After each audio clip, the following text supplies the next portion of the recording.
We have discussed the topic of, well, the quest for connectivity, the interests and the strategies involved in Europe, in Asia, in Eurasia, and very often we also referred to the global environment that is the international level, and I think today it became quite clear how important it is to actually conceptualize these developments with a global reference, within a global framework. Now, what I would find very interesting now for us after those 1.5 or well nearly 2 days is that all of you could reflect upon the topic of the conference and tell us the most important takeaways when you reflect upon the topic. What is it that from your perspective need to be taken into consideration, and that having heard and learned about these developments. So could all of you within 3 to 5 minutes each present your thoughts on that? And since Nele Noesselt was the one who, because she was busy traveling from Toronto and other parts of Germany, you couldn't attend yesterday's session. Could you start and could you present us with your thoughts here? There are 2 lines here, right?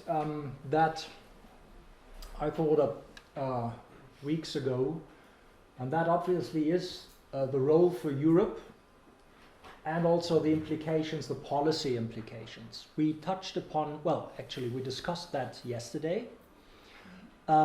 This is part of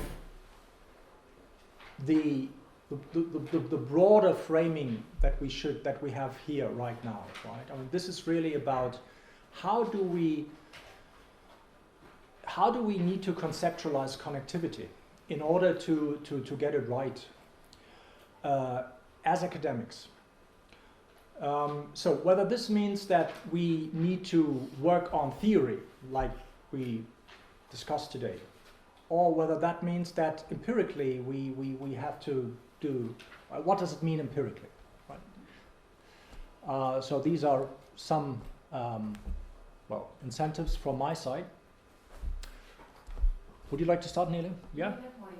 I mean, please excuse me if I'm just, repeating what we discussed yesterday, but well, first question, how to frame connectivity. I think what I learned from the presentations today is that it's not enough just to focus on infrastructure in the traditional sense. So, of course, we can focus on harbors, airports, railroads, high-speed connection, and so on. But probably in the long run, we also have to include the grid infrastructure, well, the telecommunication infrastructure, and so on. And we have students also working on that.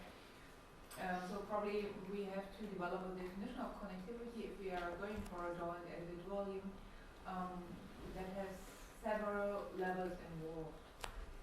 Also, when it comes to already existing policy documents on connectivity, well, what we can learn from reading these documents is that, well, we're talking with different theory backgrounds. So when you read an EU document on connectivity, that's referring to different dimensions of it than when you read a document issued by the Chinese government. All of these players are using this phrase somehow, but they're not engaging in a dialogue. They're rather, well, repeating their own monologue on that. So which role for Europe? Well, we already have a few joint position papers by the EU. However, what we observed in the past few years is an increased kind of fragmentation of the EU, not just because of Brexit or the postponed Brexit or whatever, Yeah, but probably also because of the rise of China as well, a BRI player might be one explanation. So probably Europe is not going to fall apart, but definitely China is somehow shaping the new developmental trajectory of not just Eurasia, but also the inner core of the European Union. When it comes to Germany, of course, I mean, there's this question whether Germany might take the position as a leader in the European Union. What we can see with regard to the migration, immigration crisis is probably that, well, Germany is not always able to convince the majority of players to follow, and a leader needs followers. And when we look at, well, the position of the EU towards, well, China, also when it comes to 5G infrastructure, it's not as easy for Germany to have a clear bargaining point there. So obviously when we go for this added volume, we will have to cover several elements. So we will have to include views on China, so how China is perceived, the role that is ascribed to China. Then we have to include Chinese activities, initiatives, and also China's reinterpretation of the views ascribed to itself. Yeah. And I would even go for a section, if possible, where we have external players. So, I mean, we learned today Russia is not outside Europe, it's not a part from Europe, it's a part of Europe. Probably that we have to have Russia, US, and other players that are connected to this puzzle here, but are somehow only closely related to the future of the European Union. That are closely related to the BRI, but not as closely linked to the internal dynamics of the European Union. Maybe it's okay. Yeah. Right. Yeah. Thank you.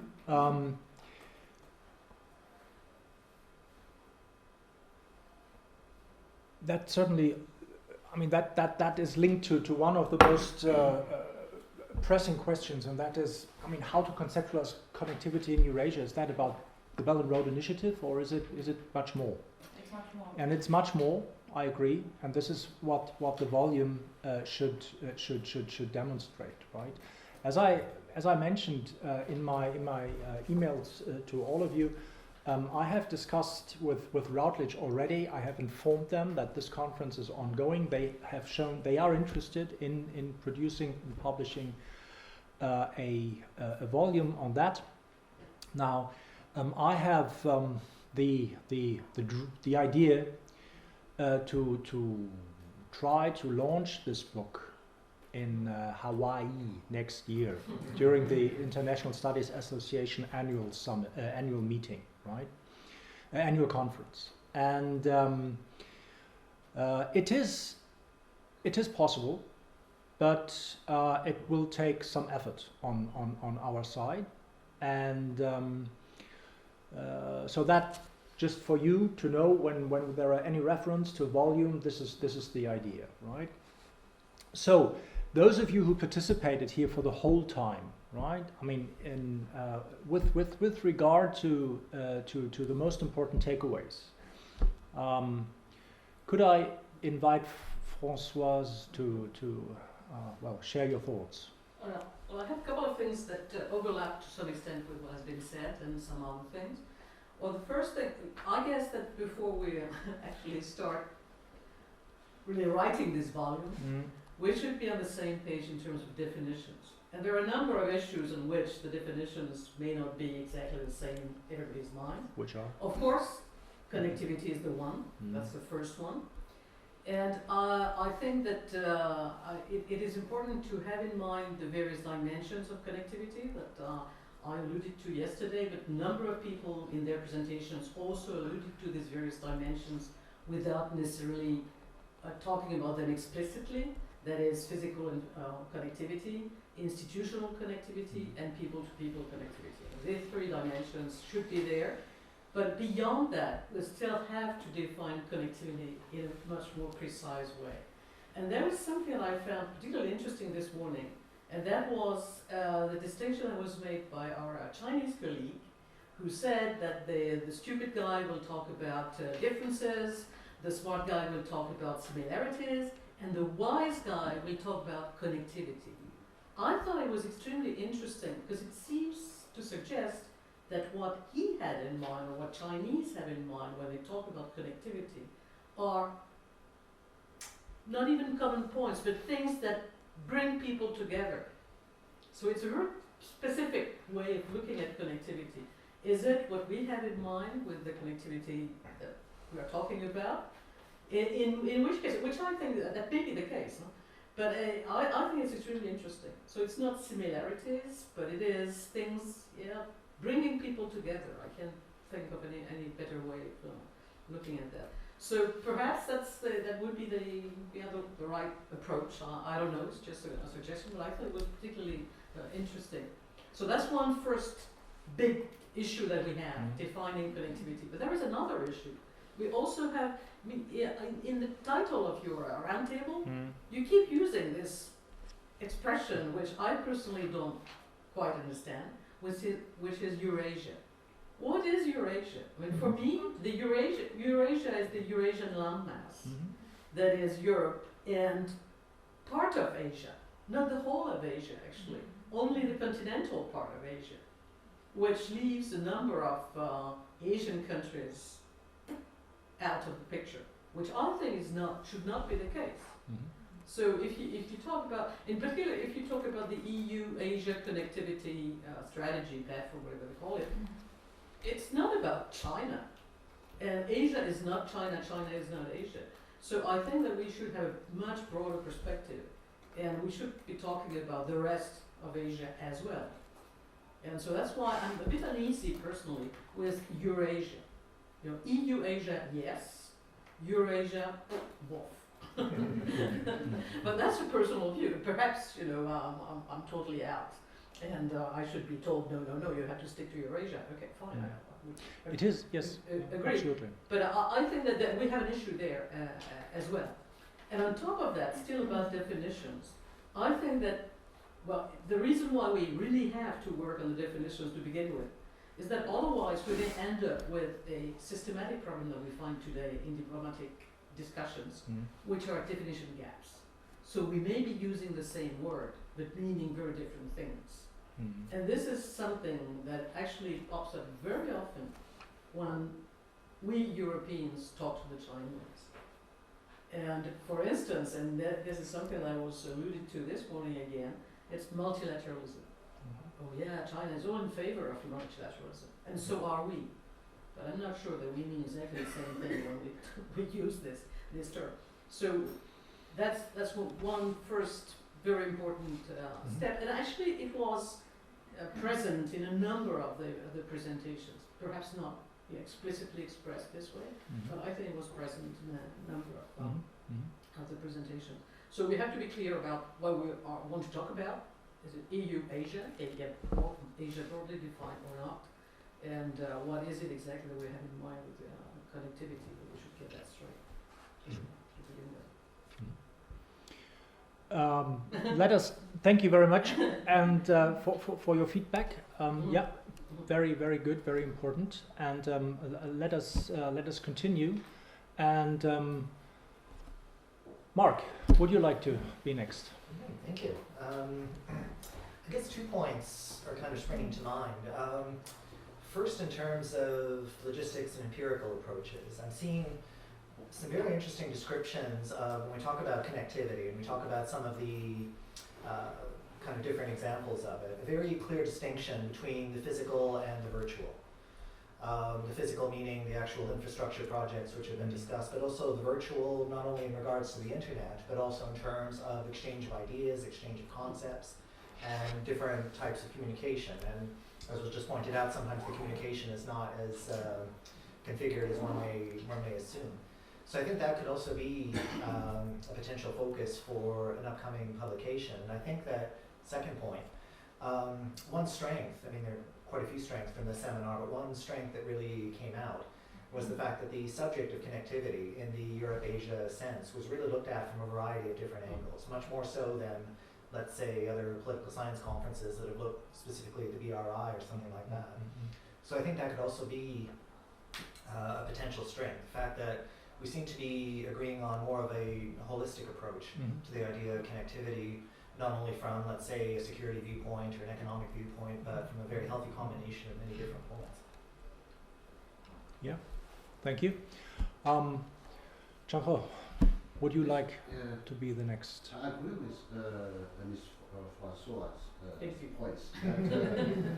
Firstly, maybe we need to have a framework of theories about what is the definition of connectivity and what does it mean for us to understand the Eurasian cooperation. The second, maybe we need to have comparison studies between different proposals of connectivity from EU, Russia, China, India, or other areas, or ASEAN. The last point I suggest, do we have some case studies in specific area of connectivity, such as the city union between ASEAN and the EU or East Asia. So maybe we need some case studies in terms of connectivity areas. Yeah, thank you. We'll come back to that. Wonderful. Oleksandr. First of all, thank you very much, because I was in a hurry to you, Sebastian, and to the team. It was great to listen very different perspectives and very different ideas, but on this common basis. So we need to develop connectivity and to find the ways how to do it using the common or joint methodology, and of course to take into account different interests.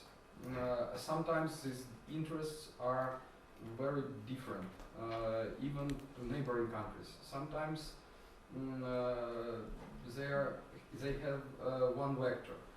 So to develop this platform for cooperation as maybe as a final part, if we are talking about the future of this cooperation, is very important. Which role to the Europe crucial, and a lot of presenters told us about that. So Europe should be active actor, not only the territory or place through which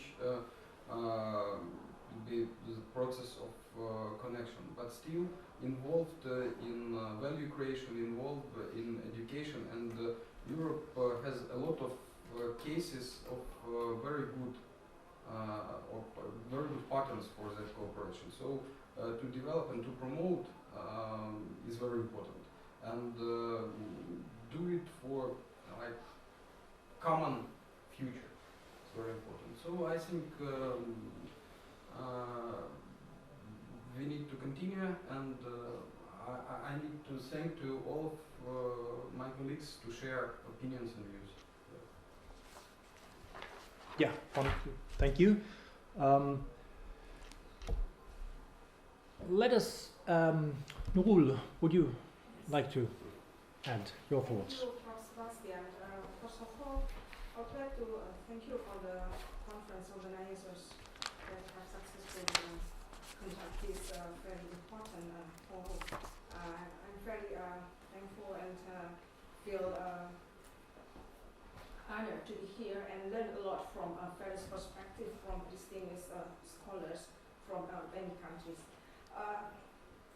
Straight to the point that I would like to talk, I got impression from these 2 days discussion that connectivity possibly means anything for anyone, for anybody.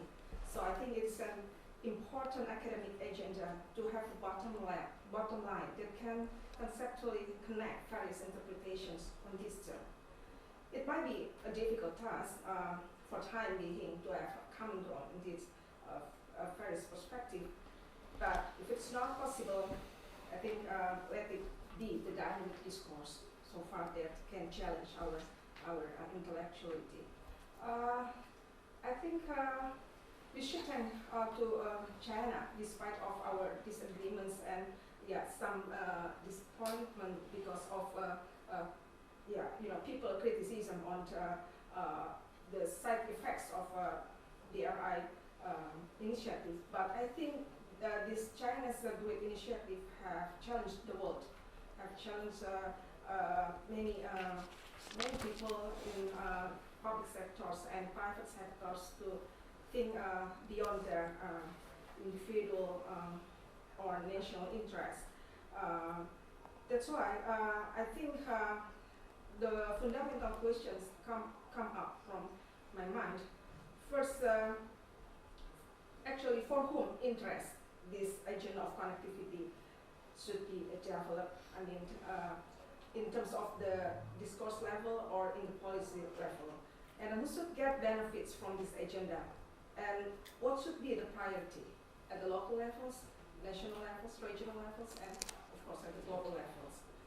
So I also want to raise the points that the big agenda of connectivity should be put in the context of global governance, in which institutions and norms will be the strong foundation for accommodating all the different or even conflicting interests among various actors involved, whether they are state actors, international organizations, business community, academicians, and even other elements of civil society.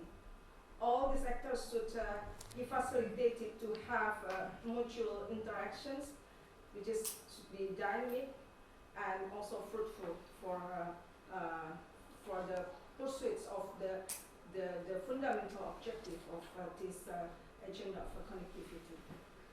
Yes, because maybe as Asian people, I imagine the 21st century will be the period in which the global community can see the world who can be governed under the principles of inclusivity, participatory, and some kinds of deliberative democratic expressions that can benefit for all of us.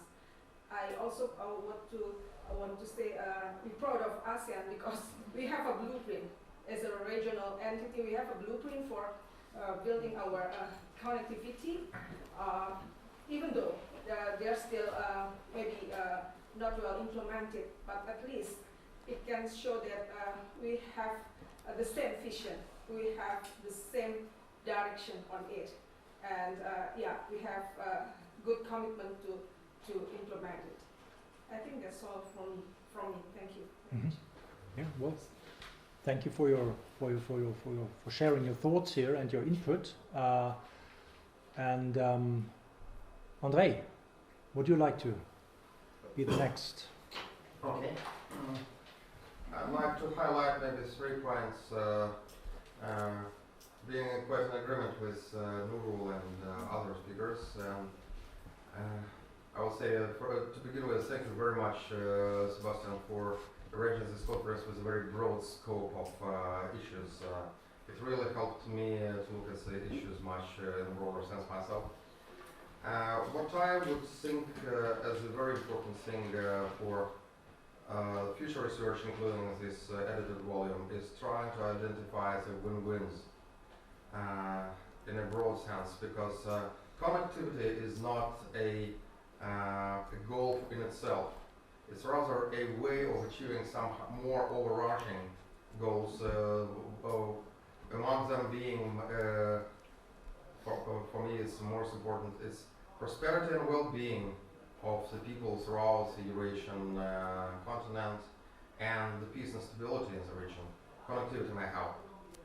On the other side, connectivity also brings about some challenges, because if there are strong inequalities and improved connectivity lines would actually just reinforce the process of resources being pumped from poor countries and pumped into rich countries, which I've seen a lot of examples of, and that's what makes people so unhappy about globalization in many countries, mine inclusive, namely that globalization, the way we have seen it the last 20 years, was basically about the world somehow supplying the prosperity of the golden billion.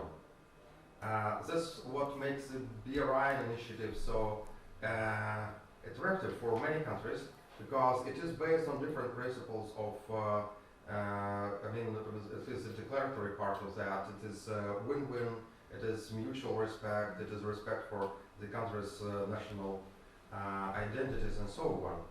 But to instrumentalize that, it's a big issue.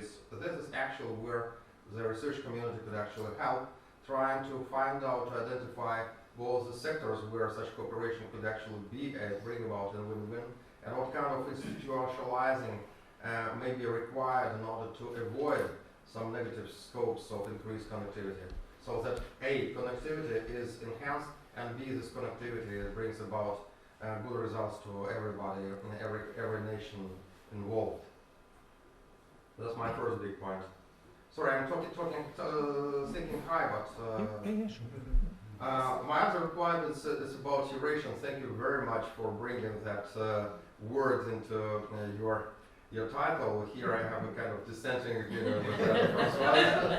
It is contested, yes, it is. Yes. But I do agree with Francoise that Eurasian is a bit vague kind of term, because for the United States, that's a way just kind of to avoid the Commonwealth of Independent States, which they do not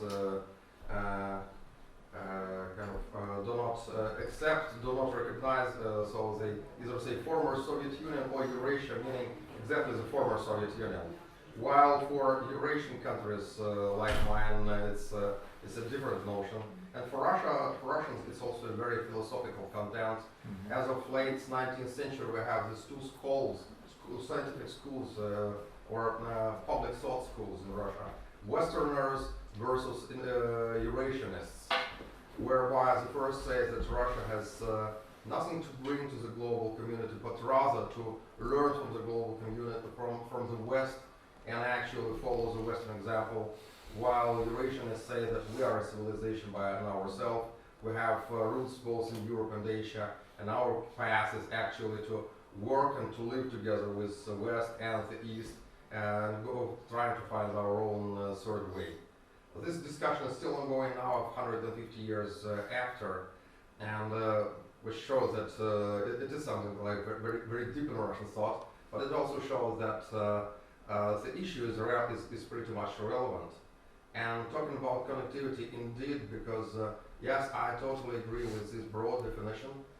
I think maybe it's time to have actually a broad definition of connectivity, the very same way as a broad definition of security is now being formed, bypassing not just military strategic security, but personal safety, HSE, and so on and so forth.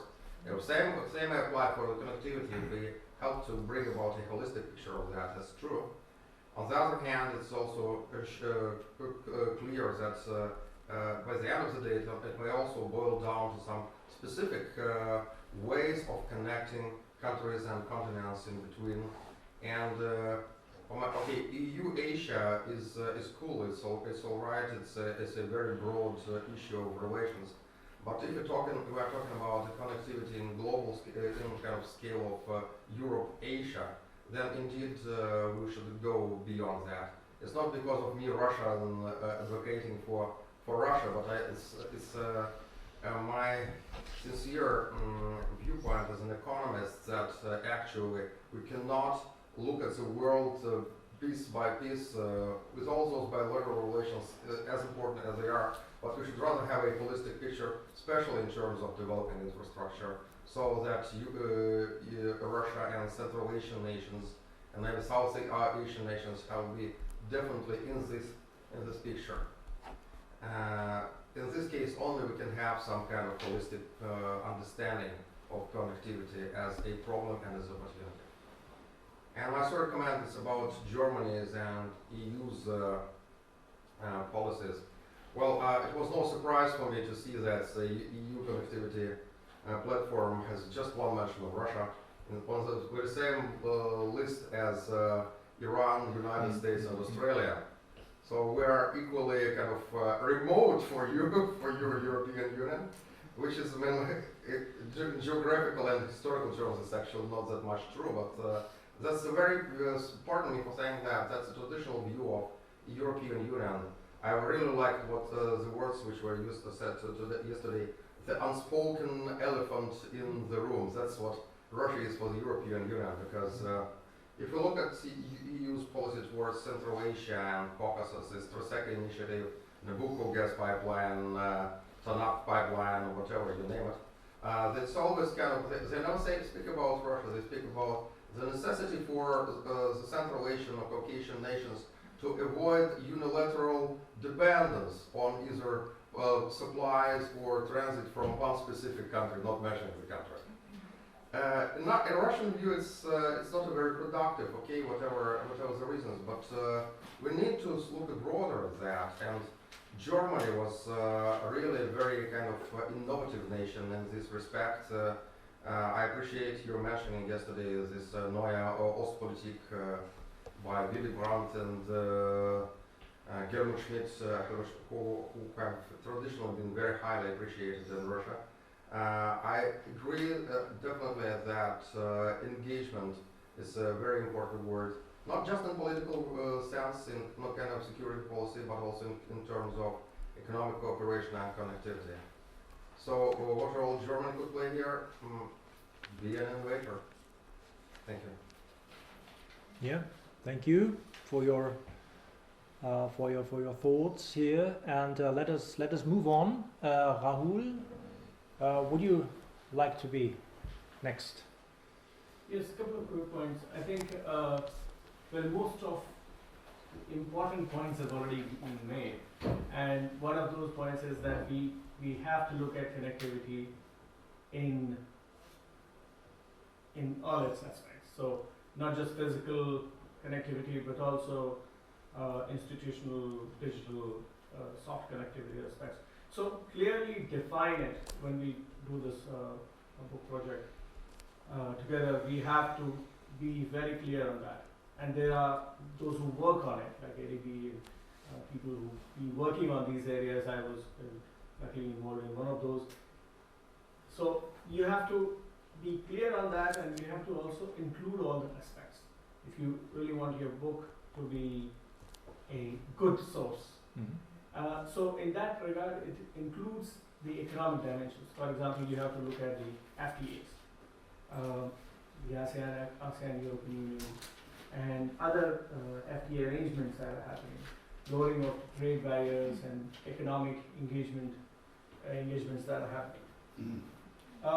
The second, I think, is it's a very difficult terrain, but we have to try and follow it, which is that we look at connectivity not just from geopolitical perspective, not from the existing liberal order perspective, but also from the other side, which is not just China, but beyond that. So it's China, it's Russia, it's Southeast Asia, it's the Caribbean countries, Pacific Island, as many perspectives as we can. Of course, we cannot include all, but we try to give a complete picture, the broader perspective on what connectivity is about. It has not started with Belt and Road, it has not started in 1992. I think my Russian friends would watch me on the point that in the 1950s, it was Soviet Union which had come up with this idea of what was that, Eurasian connectivity, and that was the Soviet time. So it's not that connectivity is something that is new. So we have to look at how it has evolved over a period of time, what aspects it now includes in itself, and how it has become multidimensional. Yeah. Mm-hmm. Yeah, thank you. it's getting more and more omnilateral, right, and comprehensive. This brings us then to Bates. Okay, Yeah. thank you. And I join with everyone in thanking you, Sebastian, and everyone on your team for pulling together really a remarkable group of people. And I think that point one for me is, I think, one of the most interesting things we have here, and it's going to differentiate this volume, is the diversity of sort of regional representation and regional ideas about what is and isn't connectivity, what is and isn't Eurasia. So while I agree with Francoise that obviously as academics we want to struggle with definitions, I think that one of the values of this volume as it stands is precisely the differences of opinion. So while you as editor in the last chapter can try to wrestle these concepts to the ground and come up with some consensus, if possible, on these concepts, I think it's extremely valuable that our audience understand that these are not, that they remain contested, even as pipelines and railroads and ports are being built. It's contested. So I think that's useful. So that was interesting. But secondly, I think we basically had two conferences here. That's the way I saw it. It was yesterday and today. Yesterday was all about the EU strategy for connectivity. You know, I kicked it off with, I think, I hope, a bit of a call to action to the EU, but it was mostly hand-wringing, I would say. It was European hand-wringing about whether or not this connectivity strategy is going to work, and how and whether it can connect with, collaborate with, or have to compete with other approaches of connectivity, obviously most importantly the BRI. Right? Whereas today, what a remarkable set of presentations that I think very strongly tell us this is happening. BRI is happening, and you better get used to it. I mean, that was pretty much the message, that we better get used to it, and we better be prepared to accept it, even if it doesn't entirely overlap with our interests and values in Europe and elsewhere. So I think that also is quite interesting, that's the message that we're hearing. So I would argue that we need to, what leads me then to a third point, and this is maybe the editor's decision, but who's our audience? I mean, that's a critical question. Who are you trying to inform here? I would have a personal preference, I don't know how everyone else would feel, but I think these sorts of messages about difference of opinion, difference of concept, even different values as we approach the question of connectivity, people in Brussels need to hear this. I don't know how much they hear it. Maybe they do, but I think there's a sort of, sometimes coming out of Brussels, a presumption of superiority, is that the word? That in this case, I think they're up against some pretty powerful counter arguments and pretty powerful facts on the ground in relation to BRI and other connectivity undertakings that maybe they need to hear more about and be more connected with. Then final point here. I really like how Nurul put it. You know, we have to keep in mind what is this connectivity for? What is it trying to achieve? We also heard that it has to do with generating prosperity and security. Those are all excellent points, and I think maybe there's where the common ground is. I don't think anybody would disagree that ought to be the ultimate aims for such connectivity projects.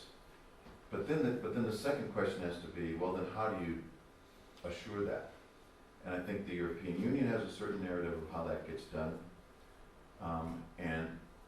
I think, at least in practice, that we've seen in many cases, the BRI approach has a different way of thinking about how peace and stability are ultimately the outcomes of these projects. And I think we're still stuck then with this sort of battle of ideas. And I don't think there's anything wrong with our book saying that, we are looking at two different approaches in a way, but that we need to keep working towards convergence and trying to find a way that the European approaches and, let's just say, the BRI approach can be reconciled. And that's really what has to be the ultimate aim of all of this in some way. Yeah, well, thank you very much for your feedback. I'd also like to actually address the broader audience. In a way, what we're discussing here, the term of Eurasia, right? It encapsulated this kind of, it borders on, it's a kind of dilemma. If you refer to the EU and Asia, right? There are some countries in Europe that feel discriminated because they are not part of the EU. So we are actually discussing Europe-Asia, right? You could also discuss the question, how to define Asia, right? Of course. But there is another point here, and that is what could be called the transit trap. This is not about goods from physical or non-physical, material, non-physical, going from one side of the continent to the other.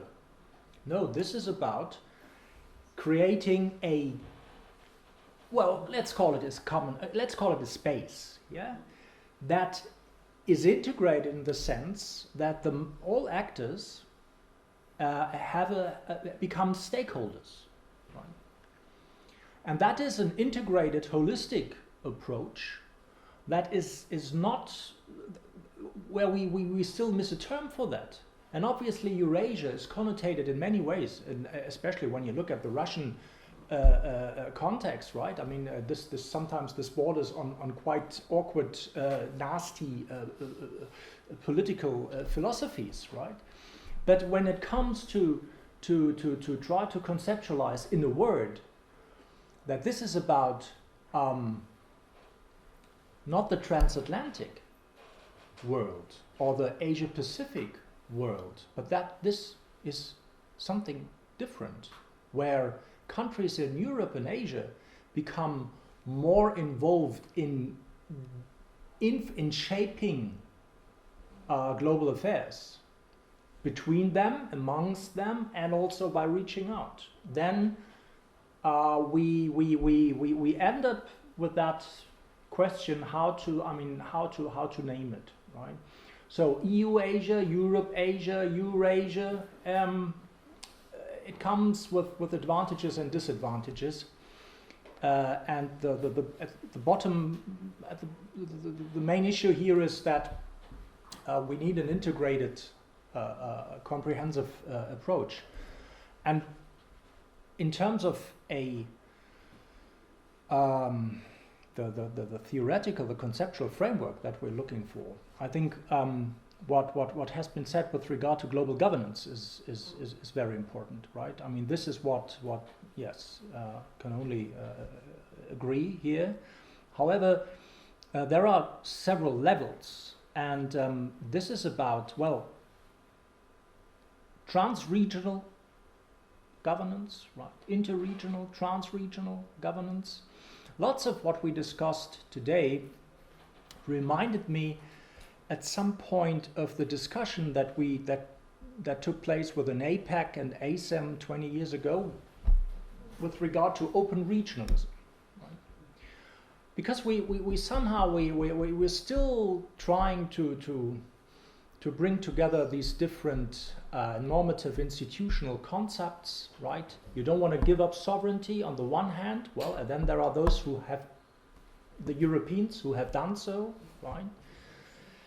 And how do you bring that together? And in a way that allows for mutual benefits, right? And is peaceful coexistence enough in these days? I mean, does it encapsulate the needs and does it have the potential of problem solving, of governance? Actually, I don't see those functions being performed. So governance and the different levels of governance, and here the local does come in as well, and that do form an important level. And as you mentioned, ASEAN, that and the EU, right? That brings in the regional and the level as well. So we have I think with the governance approach, I think we have a framework for which to start from, and that we can use. In terms of connectivity and the definition of connectivity, I'm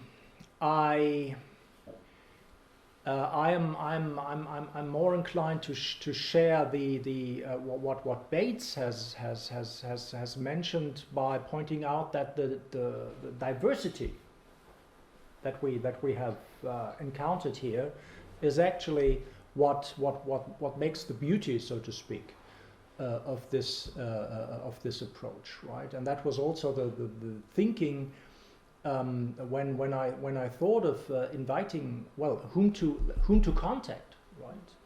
Is this an issue-oriented approach, right, or shall we look at regions first, right? I mean, obviously, but then we might end up with an operational definition of connectivity.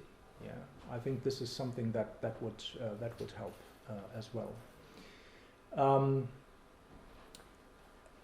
But as has been also pointed out, in a way that would then have to be integrated in the final chapter. Yes, for sure. May I invite further comments? Is there anybody who would like to? Yeah, please. Thank you all for your input in the recent panels. And I would also, with your summaries, I just thought you all talk about connectivity and the definitions. And the whole time I was thinking, like, what is actually the intention the EU has when it talks about connectivity or thinking of it, and what are the interests? I mean, it's a bit like talking about sustainability. Everyone has a different idea, different interests, and yesterday we talked a lot about the problems that Europe has and the fragmentation and everything. And the whole time I was wondering, what does that, for example, imply for Asia? So, and we talked about BRI and the impact China has in the region, and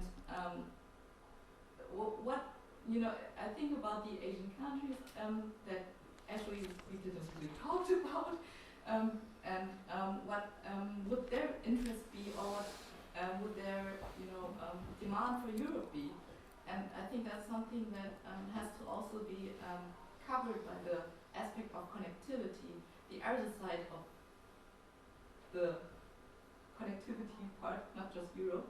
And I also love the idea that I think you shared about China's actually making regions or building up a region. And I think Europe kind of failed in doing so, or at least stagnated the process that it already took on with ASEM and all the other regional conferences. So it goes a bit into the comment that you had, Bates, about what is actually the goal for Europe when it goes on this endeavor for connectivity.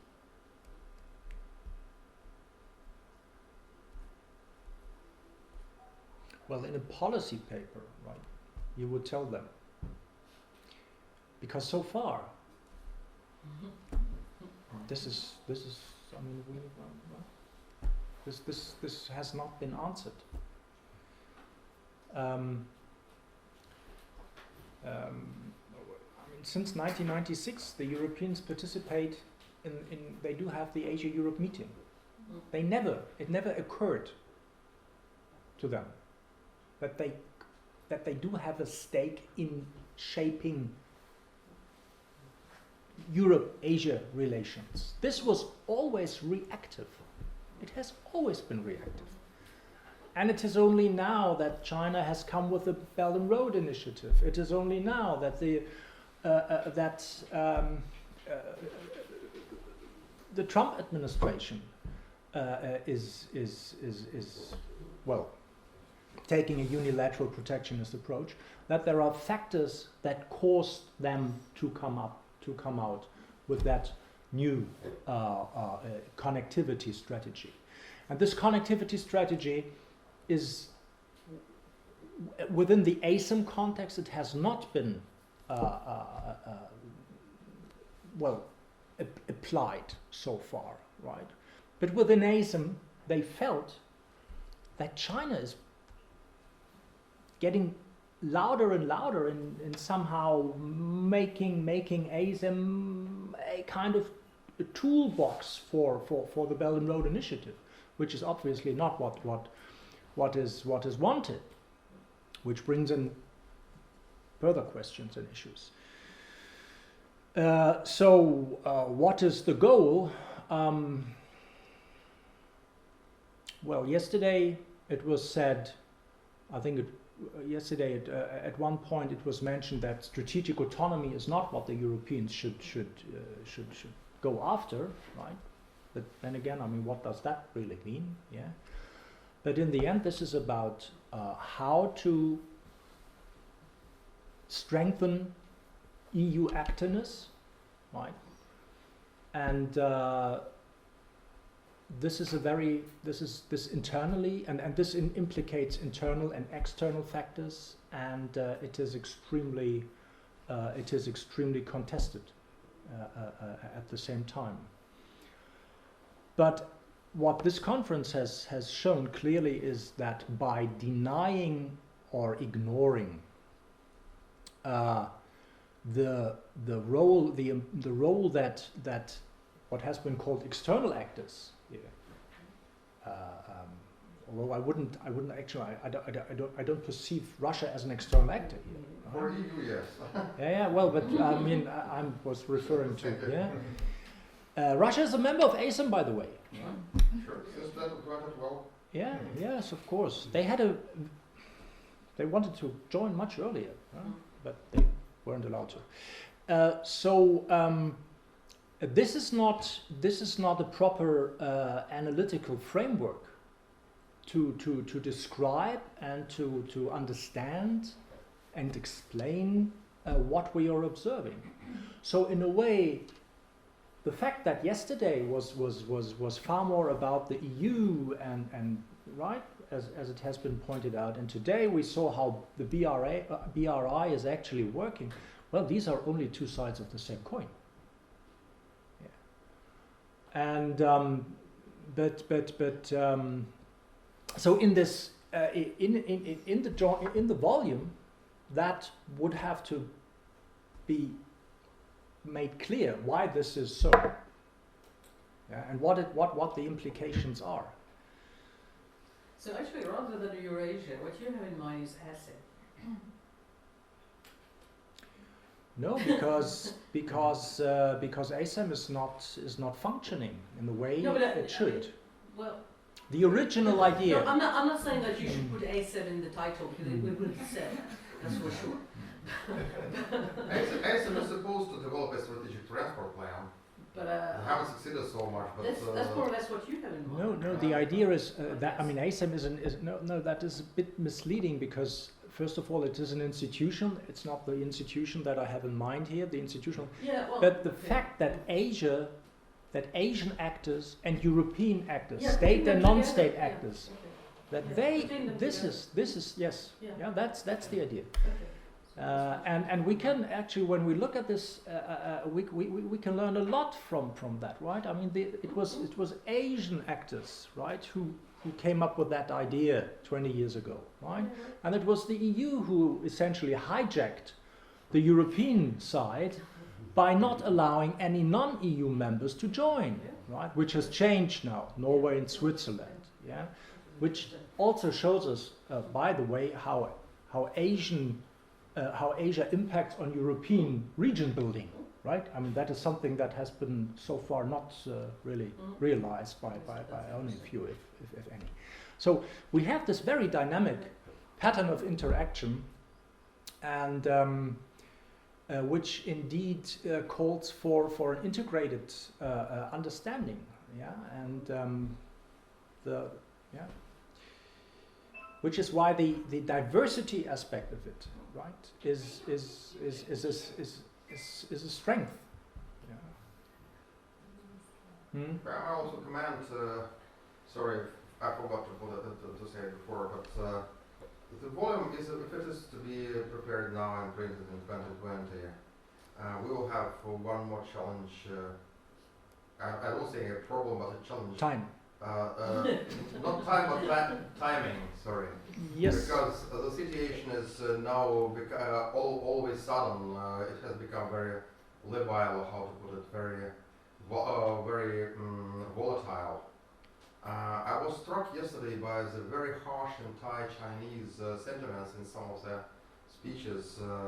I wasn't that surprised because I have read had the EU communication before. But within a year from now, we may see a major shift decorations in the relations, not just between EU and China, but eventually, certainly United States do deserve a very special coverage in this book, because U.S.-China relations will, to rather great extent, have an impact on Eurasian connectivity, on to which extent this connectivity will go through China or bypass China, or actually be rather replaced by bilateral kind of single country versus EU, single country versus Russia, single country versus America relations. If I make my point clear, I mean the global situation, which is now being changing very rapidly. I'm afraid that some of our findings might be outdated by the day when the book is published, because really, what we see now is politicians having very strong say in that. And I have worked with political bodies for 10 years. I am not a politician, but I was a civil servant. And once high politics is involved in something, it always complicates the situation immediately and for a long time. Sorry, it's just kind of a remark, sorry. No, well, it is... it's not a good remark, I understand, you can punish me. No, it's an excellent... well, I'll consider it. No, it's an excellent remark, but that is... I mean, we are facing that issue all the time, right? Sure. The thing is that the dynamics of international relations that we see right now are just breathtaking. Yes, but we have a weapon, so to say, here, and that is Bates, right? You can actually when referring to the Indo-Pacific, right? When referring to and with your background of U.S. Also the role of the United States, right? I mean, I'm sure that he can bring in this U.S. element, right, and dimension that you have just referred to. More generally speaking, well, we heard about Japanese strategies here, right? We have heard. We haven't heard of India, right? Because unfortunately, Salma fell ill, but she will also submit her chapter on India. So we do have this this diversified, pluralistic picture that is needed. And this will also include the Southeast Asian ASEAN perspective with Jörn Dosch's contribution, right? Who has, well, been ill as well, unfortunately. So I don't think that this should make us stop working or publishing, right? We can't wait till the thing is solved, because So that's not the idea. I said I did say it's not a problem, but it is a challenge. In mental terms, in terms of forecasting, foreseeing, and maybe recommending something. Yeah. Well, I Yeah, think Rahul. America's best shot so far is the Indo-Pacific construct, and that is likely to stay for another 5 years or more. So if we cover Indo-Pacific and things around it comprehensively, then I guess we take care of the US-China angle as well. And at least we can raise the questions, right? I mean, that is, I mean, all we can. I mean, that would be great already. This is only volume 1. And by the way, I appreciate very much Oleksandr's SWOT analysis because it's popular in business, not that much in international affairs, but it's very applicable to this kind of forecasting. Yeah. Yes, Jin, please. Thank you very much for all your really intensive and informative arguments and the perspectives. But I still have one question. Please correct me if I actually distracted the focus. Multilateralism. I found it appears in this conference so many times, and however, is this WTO is the kind of figure or signal that's leading to this multilateralism, or so far it's definitely or faded from the talking way. And why I'm having this question is since the US USA started to withdraw their influence over their international organization or this international organization systems, and then it seems like appears to me either in Europe or in Asia or Southeast Asia or Central Asia, there are so many regional instruments coming up and try to replace this whole picture, like the WTO-led international systems or orders. And then now it's the society started to, different societies started to lose the concentrated or lose this the same platform to talk about the issues. That's how I find it. It's like a waking or space. Like this is the transition period, which we already, all of the actors already lose the same goal. However, started to raise up their own goals and to try to gather attention together and to make the progress ongoing.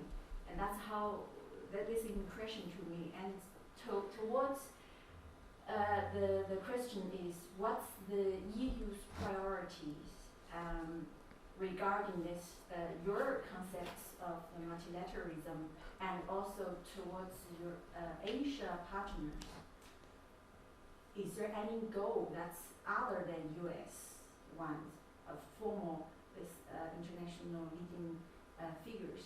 Is there any other strong voices or your strong interest that's so current and so dominated that you can attract more attentions out of all these regional, sub-regional initiatives and then maybe lead the new, not new way, but lead the way toward the, how to say that, make this current transition into a new stable period? So that would be my questions. Yeah. Mm-hmm. Yep. Thank you, Bates. Just one additional thought, and I hope we could hear from Dean Su on this, because I think for the volume to be more credible in providing a more a full picture of the connectivity challenge in Eurasia, I think there has to be a piece, and I'm not volunteering to write it, but I think there would be plenty of people out there who could, that takes a critical look at BRI. because I entirely understand why that would be difficult for some of our Chinese colleagues to be openly critical of what is essentially a part of the Chinese constitution. So that's pretty hard to do. But if we're looking for convergence, and I think that's my overly optimistic self here. We're looking for ways to actually find common ground on the development and infrastructural challenges of this continent. And if we're going to get there, then we have to be honest with one another about what we like and don't like about our differing approaches to the infrastructure development agenda, right? And we know that there have been some problems, both for EU and for Chinese approaches to infrastructure development. So maybe somewhere there has to be a kind of honest assessment of what's gone wrong in the past, what's not proceeded according to the interests of the local populations, what has happened that has turned out to be fiscally unsustainable, environmentally damaging, socially destructive. And I'm not pinning my fingers at any particular country or approach, but I think that could be a useful addition to the volume, because we're sort of leaping into this saying that, infrastructure development good, connectivity good. Well, there's plenty of examples out there of where it's not good. Bad things have happened. And I think that somehow has to be brought to light, because it's by avoiding those bad things that we can begin to converge on doing things together where we believe we're pushing in the same direction and achieving the same types of goals that we want to have. Yeah, well, thank you. And there are a couple of hands here. Yes, Nurul. Additional thoughts. Because, first, maybe I should say that the idea of connectivity as a project and as a discourse, I think it should be constructively engaged, or whatever it is, it should be called. It should be a constructive alignment between the idea of connectivity with the existing agenda of global community have already, agreed. It is SDGs, yes. So, and then the second point is about the leadership. Even I talk about global governance, and of course there is no a formal formal leaders. So, connecting to the ideas of multilateralism, I think we should look at the role of United Nations. I forget to mention about this. I mean, I don't want to see the ideas of China about connectivity can be, something which becomes a tragedy of commons. But as Professor Gil said, that it's already happening. So how we maintain this idea to be more fruitful for all stakeholders in this world. And for that, I think European should not be in doubt for taking a leading role, because based on historical trajectories, you invest a lot for developing a global humanity. If I may take into account the PALM Commission in terms of the security agenda, also Berlin with the ideas of sustainable development. So why don't you continue this innovative leadership, become transformative leadership in the connection with the idea of connectivity? I'm just thinking about that. Yeah, that's certainly an important policy recommendation. Yeah. Thank you. And it's taken down here. There was one more. Oh, Rahul, didn't you?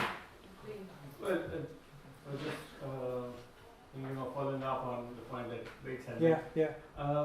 I think on the question of connectivity, whether connectivity is good or not, or they are just procedural issues, the Indian position, whosoever does the chapter on India, would be able to highlight those points. Indian position on Belt and Road is actually very interesting. In principle, India does not oppose Belt and Road. The initiative as such is not opposed. Mm. However, the problems, the questions that are asked are on the rules, transparency, how it is implemented, Mhm. what are the plans, and whether they are discussed at a multilateral forum or enough forum where the interested parties and stakeholders are involved.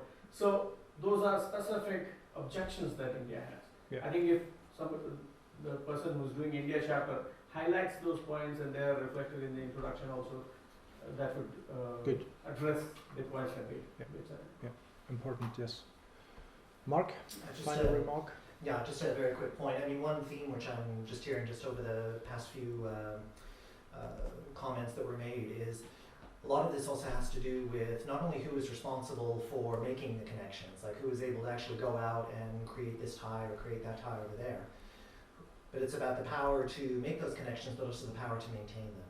And this is where certain elements of security, I think, would need to come into the mix because, for example, the BRI has constantly been referred to as an economic endeavor, but the fact is it does have very significant ramifications for different types of regional security, both in terms of, as was mentioned, protecting overseas assets and personnel, but also making sure that the mechanisms that are created are able to function properly. So I think that any kind of addition to the publication might also need to include at least a bit of a hint towards different types of security approaches. Did I just volunteer for something? Or? No. It's just that security. I mean, we can't do without it. Absolutely, yes. Very short comment. Yeah. About EU role, EU is forget that. EU is an outstanding example of countries which have had very often complicated relations for centuries, and which have nevertheless managed to overcome this. With all the criticism about how the EU functions, it has served a brilliant role of promoting peace, security, and prosperity. And maybe one of the most important contributions EU can do to the outside world is to exchange its experience on that. It's important in Asia as it is important in other areas of the world. Mm-hmm. Thank you. Mm-hmm. Yeah. Nele, final remarks in this Maybe forum. just an organizational remark. As we have so many people here in this room, not only fluent in Chinese, I suppose, but probably also bringing in additional languages. As we heard, like 6 languages at the Institute.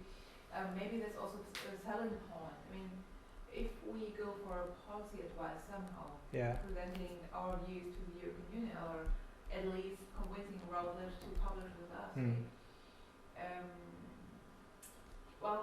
I mean, we should have chapters that go beyond the English language literature. So not only by bringing in new perspectives and positions and looking at different types of actors, but also by summarizing the state of the art.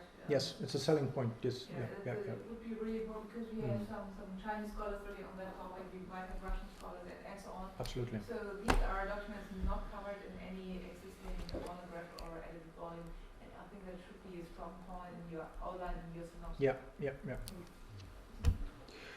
Right. So there is one point that needs to be mentioned here before I bring this to a close, and that is a very big thank you to those who helped to the conference team, right? That is especially Diana, but also Johanna and Linda and Mireia, who, you joined, right? You're part of the team, and you deserve a big hand here. Yeah, thank you very much. And also big hands to our chair of the whole conference. Yes, well, that is thank you. And let me reply that it was wonderful meeting you here. Thank you very much that you attended the conference, that you made it. We all had busy schedules, and I'm happy that this is a pit stop, because we will have the publication coming, ongoing, and I will contact you quite soon you will receive an email with further information on that. So have a safe trip home, Ilu Pingan. And what is the Russian? If you wish somebody a safe trip home, what would you say in Russian? Добрый путь. Okay, one. And in Ukraine? The same. The same. You see. That's in Ukrainian. It's добрый путь. Oh, I It's see. only one And in language. Chinese? Ilu Eruka. Ilu Pingan. Okay. Okay, so thank you. Thank you.